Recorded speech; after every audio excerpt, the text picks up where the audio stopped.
Blue collars, the new indentured servants. As American citizens, our rights provide equality, or do they? It is widely known that as America entered its founding years, slaves and servants were the legs our country stood on as it declared justice, freedom, and equality. Ironic, isn't it? Most Americans are graphically familiar with the history surrounding slavery, but indentured service is less widely known about.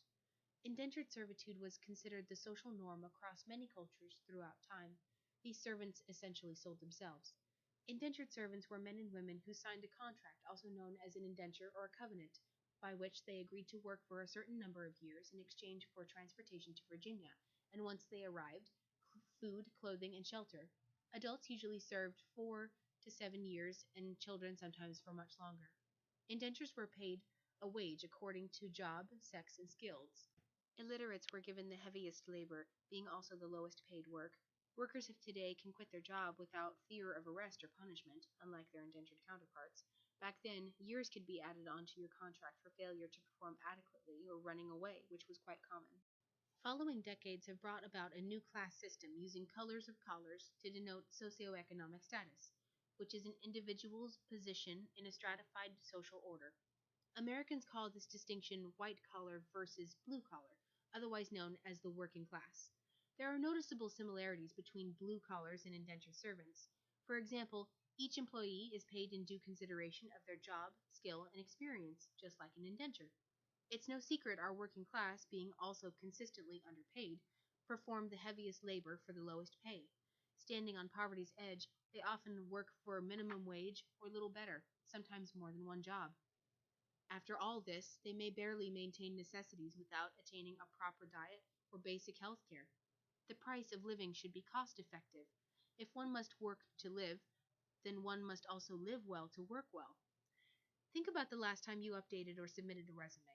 Workers are expected to highlight their special skills in an effort to drive up their wages as much as possible. Employers anticipate a quota of time from their employees, typically more than a year. Serving less than 1 year or consistent job hopping greatly limits your chances for hire. Work records are public knowledge, subject to reference checks and referrals. Today's managers are comparable to masters or even slave drivers, wielding an altogether different whip. Dislike or assumed disobedience can result in stricter employment policy, lack of negotiation for vacation or sick days, loss of hours, or employment altogether. These unspoken rules and class distinctions may not carry the overt violence of slavery, but they are just as real and frightening down on the bottom rung of the corporate ladder. We are selling ourselves to the highest bidder, and it is a socially acceptable practice.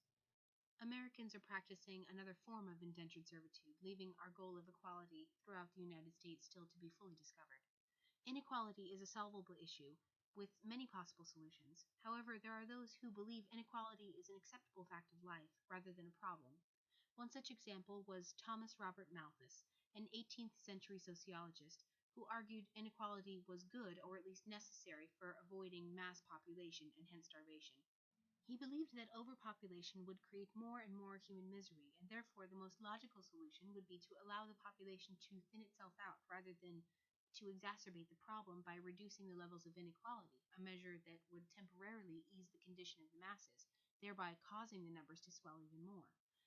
The Malthus theory of social hierarchy seemingly demands a top and bottom, where the working class's suffering provides a more stable future for humanity as a whole.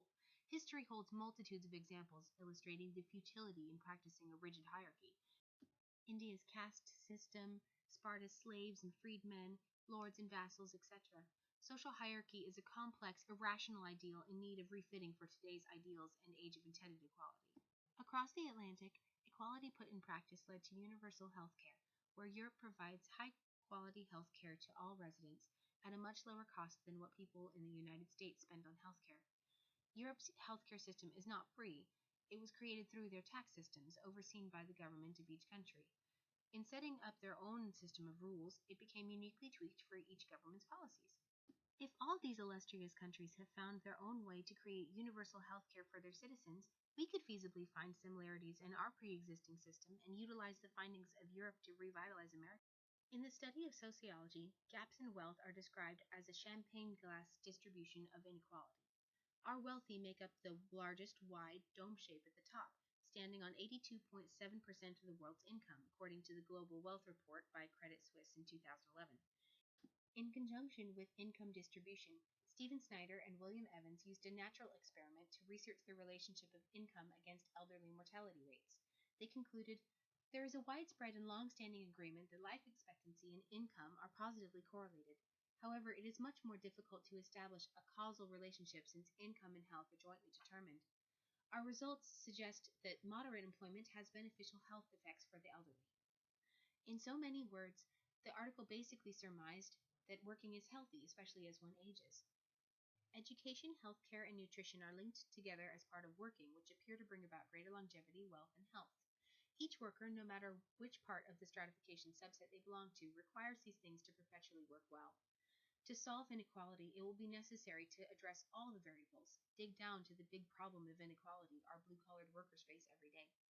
Yet it is simply not enough to think only for today, so others are working for a better tomorrow.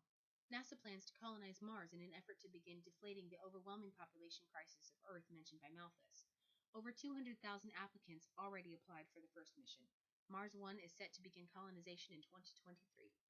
Granted, this may seem like a cheesy, albeit popular science fiction television series or film. There are so many. Star Trek, Star Wars, Stargate, Red Planet, or Mission to Mars, for example. Our population seems to crave exploration and adventure.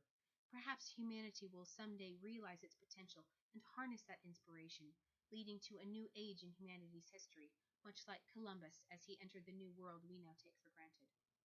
Continued oppression of even the smallest part of humanity holds us all back in the process. To truly thrive, we must capitalize our diversities, not employ inequality. In the long run, change, innovation, and diversity serves our human race. As a great orator once wrote, injustice anywhere is a threat to justice everywhere.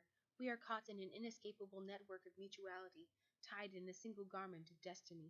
Whatever affects one directly affects all indirectly. Despite color or color, we as a people are dependent on one another.